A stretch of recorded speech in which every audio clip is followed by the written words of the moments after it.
All my life, I felt like I didn't belong. I could be in a room full of people and still feel completely alone. Not because I hated them, but because something in me just didn't match this world. I didn't laugh at what they laughed at. I didn't dream what they dreamed. I didn't follow what they followed. While they chased noise, I searched for meaning. While they moved with the crowd, I stood still, listening to something deeper. Something I couldn't explain. Something that no one else seemed to hear. I was the quiet one when everyone else was loud. The deep soul in a world addicted to the shallow. I didn't fit in, and I paid the price. They called me strange, too intense, too sensitive, too different. Doors closed, people left, and life kept whispering, "You don't belong here." At first, I believed that voice was punishment. I thought I was broken, forgotten, unworthy. But now I know. That voice was sacred, because what looked like rejection was actually redirection. I wasn't being pushed away. I was being set apart, because I was never meant to fit in. I was meant to wake up. And maybe, just maybe, you were too.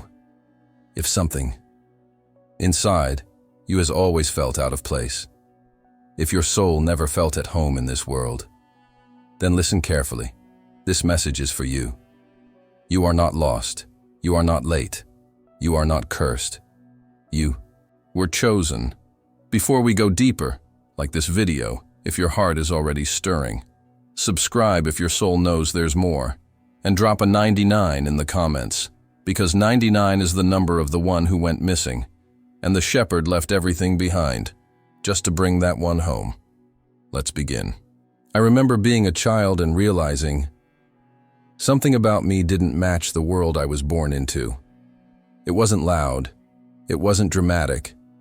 It was subtle, quiet, like a whisper beneath the surface of everything. While other kids ran freely, laughed carelessly, and fit effortlessly into every group, I felt like a guest in someone else's dream.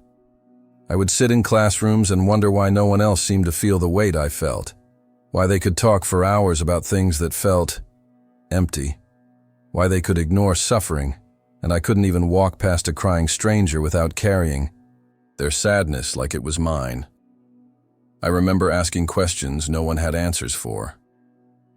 Why are we really here? What happens when we sleep? Why do I feel sadness in rooms where everyone is smiling? Most people would laugh, or just look at me strangely. Some teachers told my parents I was too reflective, too emotional, too intense. I was told to stop thinking so much, to just be a kid. But I couldn't, because while the other children played outside, I was inside, staring at the ceiling, wondering why the stars made me cry. I could feel beauty in silence, and pain in places where nothing seemed wrong. At the time, I thought it was a curse. I thought something inside me was broken. Why did I feel so much when no one else did? But now I understand. That deep sensitivity was not a flaw. It was the echo of a calling, a signal from the soul, reminding me I came here with a different blueprint. See, the world teaches us to measure ourselves by how well we fit in, by how many friends we have, how normal we seem, how good we are at blending in.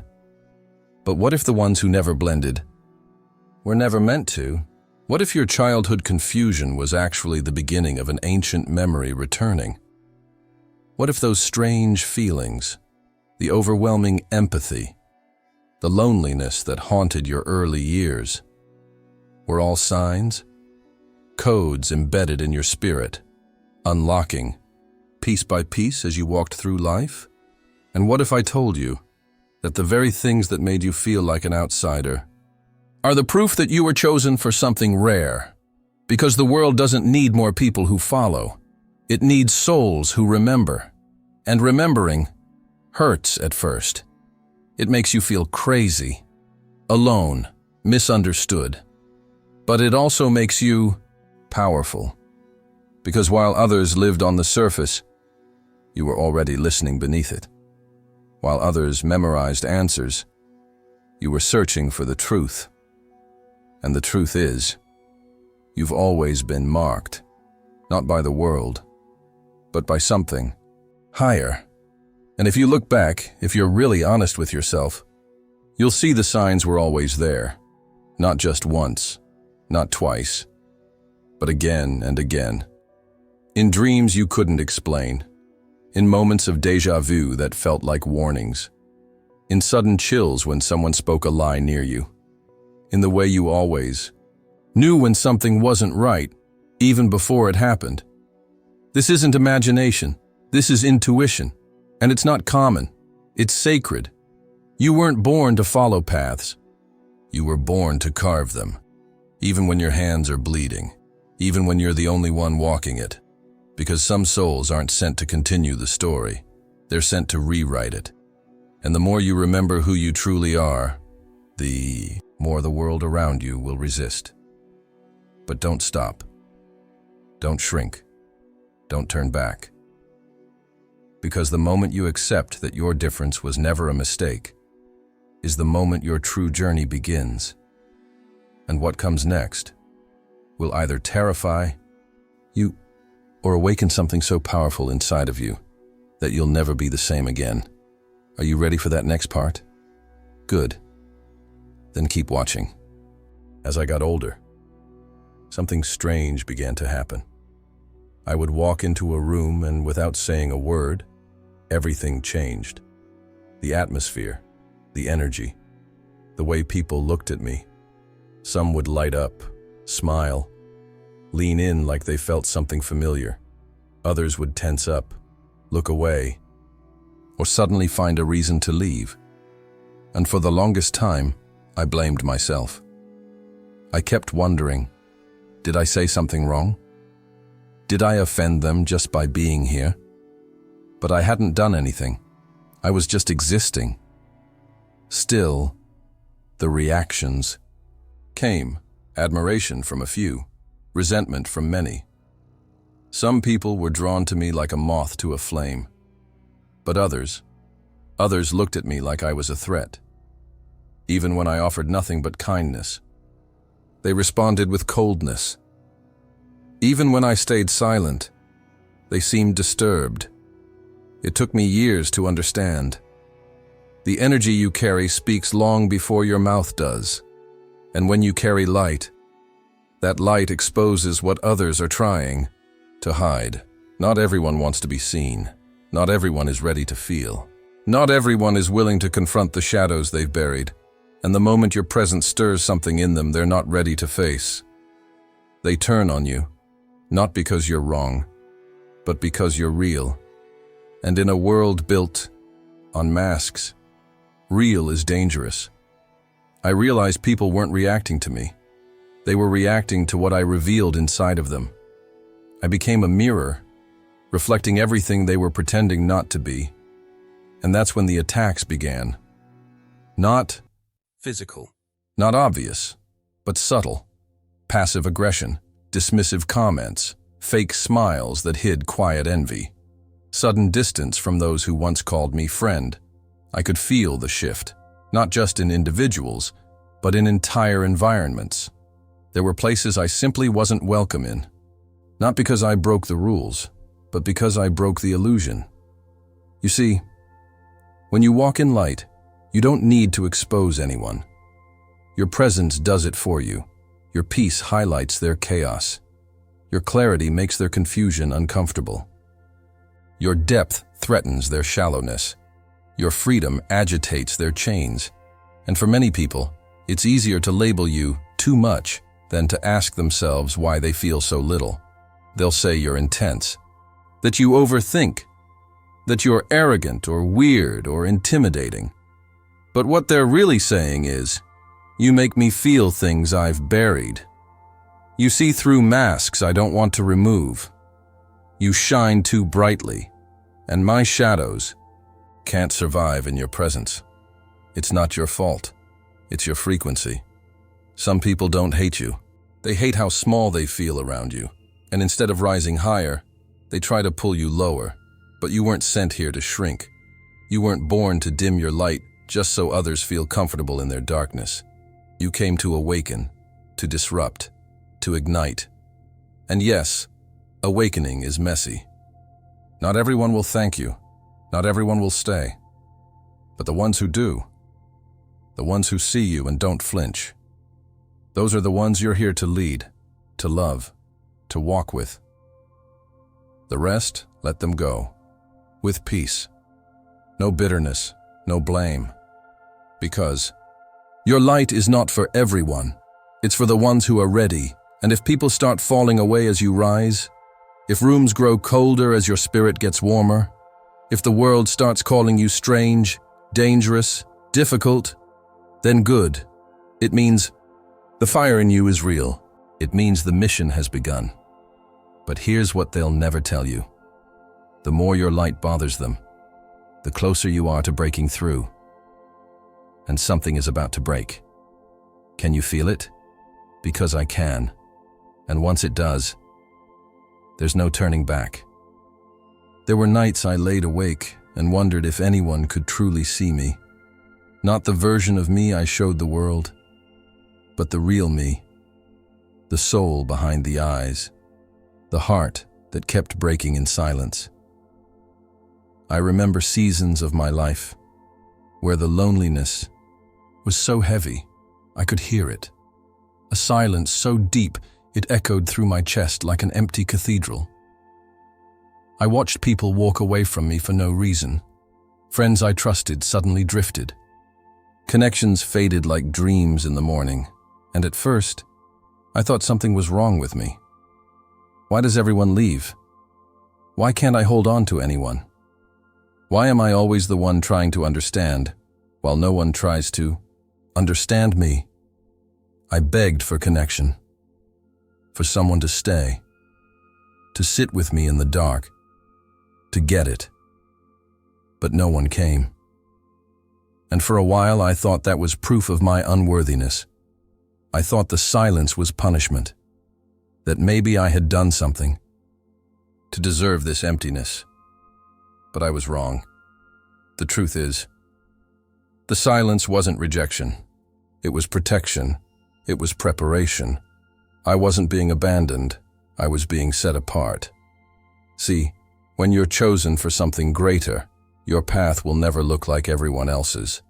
You won't be able to follow the crowd, because the crowd was never meant to go where you're going, and before you're launched, you're hidden. Before the revelation comes the wilderness. Before the mission begins, there's always a separation. Because when you carry a calling that can shift lives, that can wake souls, that can break generational chains, you don't get to skip the solitude. You don't get to avoid the silence. Because the silence is where the training begins.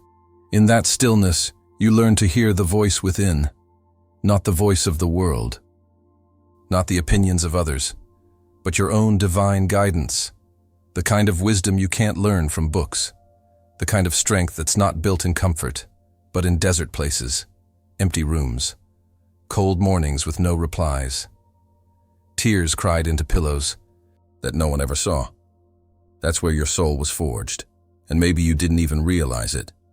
But during those lonely nights, you were remembering who you are, piece by piece, breath by breath. You were shedding who the world told you to be, so you could become who you came here to become. Because only in isolation, when all distractions are stripped away, do you begin to see yourself clearly. That's why the chosen often walk alone, not because they're broken, but because their path is sacred, and not everyone can walk it with them. People will call you distant. They'll say you're hard to reach. They'll assume you're cold or disconnected. But what they don't see is that in your solitude, you are being recalibrated, rewired, refined by the fire of your own soul. And when you emerge, you don't return the same. You return with vision, with clarity, with a heart that no longer begs to be understood, because it finally understands itself. This loneliness you feared so much, it was never meant to destroy you. It was meant to uncover you. So don't resent the isolation. Don't curse the seasons where no one stayed. They were necessary. Because had you been surrounded, you might have listened to the wrong voices. You might have settled. You might have forgotten your mission entirely. But you didn't. You endured. You waited. You listened. And now something inside you is shifting again. Can you feel it? That quiet certainty in your chest, that pull you can't explain, that knowing that you were never really alone, because while the world turned its back, the universe was watching, preparing, and now it's your turn to step forward. But don't. Think for a second that the solitude is over. Because there's a different kind of loneliness that comes with leadership, a different silence that follows purpose. But this time, you won't fear it, you'll welcome it, because now you know the dark wasn't your enemy. It was your teacher, and soon, very soon, everything that broke you in silence will become the very thing that builds others in the light. Behind my smile, there was a war, a silent war, invisible, relentless. There were nights when I closed my eyes wishing to disappear, and entire days when I breathed only by inertia. Not because I wanted to keep going, but because I didn't know how to stop without completely giving up. But no one noticed. There were no witnesses, no applause for holding on, just me, and that emptiness that swallowed everything I was. It felt like life kept testing me again and again, without warning, without pause, without mercy. And the most unsettling part was that those tests had no form. They weren't things I could point at. They weren't illnesses or visible tragedies. They were silent trials, internal, spiritual. They were thoughts that wouldn't leave me alone. They were decisions I had to make in silence, with no one understanding the weight they carried. They were moments when I had to smile, while something inside me was screaming. Have you ever felt like you were being watched by a higher force, as if your reaction in the darkest moments was being written down in an invisible book? That's exactly how it felt. Every time I chose not to give up, even when everything inside me begged for the opposite, it was like a sacred part of me lit up, as if every unseen tear was feeding a flame the world couldn't put out. Those tests weren't punishments. They were training, forging, silent transformation. Because while others were shaped by titles and achievements, I was carved through silences and invisible scars. While others showed their progress online, I was advancing in the soul, walking ground only I could feel, carrying battles only I could sense. And yet, something in me kept growing. Strength, clarity, fire. Because when you have nothing left to hold on to, when everything has been taken from you, that's when you discover what you really are. And now I see it. I wasn't being broken. I was being built. Every loss taught me what was essential. Every rejection showed me the right path. Every silence led me to a deeper voice within. The world never saw my internal battles, but today it can see what those battles awakened. Do you know what was the most shocking part? That many of those tests made no sense while I was going through them. It was like walking through an endless tunnel, no signs, no map, no hope. But now, from the other side, I see that every dark step was guided, that nothing was random, that even the emptiest moments were filled with purpose. I was tested in secret, so I could shine in eternity, and maybe you were too. Maybe everything you're facing right now isn't punishment, but a sign that you were chosen. Because only those who were created to speak with power are tested in silence. Now tell me, how many times have you endured without anyone knowing? If your answer aches in your chest, then you already know what comes next. What comes next is the awakening. One day, everything changed. But it wasn't with fireworks, nor with a mystical revelation from the sky. It was silent. It was internal. It was deep. That day, I stopped asking life, why me? And I began to ask, with my soul trembling, what for? And that single question opened a door that had always been in front of me, but that I couldn't see while I felt like a victim. Because it wasn't a curse. It was a calling. I wasn't being forgotten. I was being shaped, carved, refined. That pain that haunted me had a purpose. That constant rejection was divine redirection. That eternal silence was invisible training, so I could learn to hear what is not spoken. It was there, in that moment of absolute clarity, that I understood something that shook me from within. I didn't come to this world to fit in. I came to awaken. I wasn't born to be accepted. I was born to activate. I wasn't just another one. I was one of those who came to break patterns, to shatter chains, to disrupt systems, to ignite sleeping souls. And suddenly, everything made sense. My sensitivity, my depth, my uncomfortable questions weren't mistakes. They were signs, marks of a soul that had crossed dimensions with a specific mission on this earth. That day I awoke. And I didn't wake like someone who opens their eyes and stays the same. I woke like someone who can never fall asleep again. The truth didn't give me peace. It gave me purpose. I no longer needed others to understand me. I no longer sought approval, nor craved to fit in. Because, finally, I knew who I was. And when you know who you are, the world can applaud you or reject you, but nothing changes what you carry within.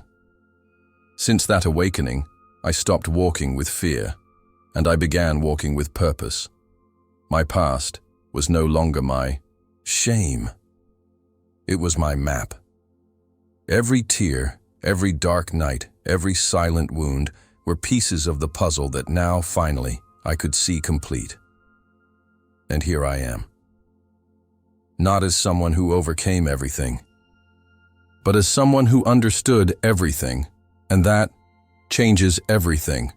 Because when you understand that you were chosen, you stop begging for love, and you begin to radiate it. You stop hiding your light, and you start igniting others. That day, not only did I awaken, my legacy awakened. And now I ask you, how many times have you felt like you didn't belong in this world? Maybe you're not here to belong. Maybe you're here to transform it. And if something inside you lit up, while you listen to me, just wait to hear what's coming. So listen closely. If your whole life felt like a closed door, if every room made you feel like a stranger, if every step forward ended in silence or resistance, it wasn't a coincidence. It was alignment. You weren't losing. You were being led. Every scar you carry was a signature. Every tear you cried, a baptism. Every shadow you walked through, sacred ground. Because those who are called are not crowned in comfort. They are forged in fire. You weren't made to follow. You were born to awaken, and now your time has come. You no longer need permission. You don't need them to understand. Because the calling on your life was never meant to be understood by the world. It was written in the spirit. You are not broken. You are not behind. You are not too late. You are right. On time. You were hidden because you were holy. You were rejected because your energy speaks truth. You were silenced because your voice shakes dimensions. And now the world is trembling because it knows you're remembering who you are. Chosen, awakened, unstoppable. Say this out loud with me right now. I was never rejected. I was being prepared. Type it in the comments. Flood this space with it. Let the unseen forces hear it echo. Because when the chosen rise, the atmosphere changes. So walk forward with fire in your soul. Speak with thunder in your voice, and love with the force of galaxies. The world tried to bury you, but it didn't know. You were a seed. And now you rise, you shine, you awaken, you were chosen all along, and nothing will ever stop you again.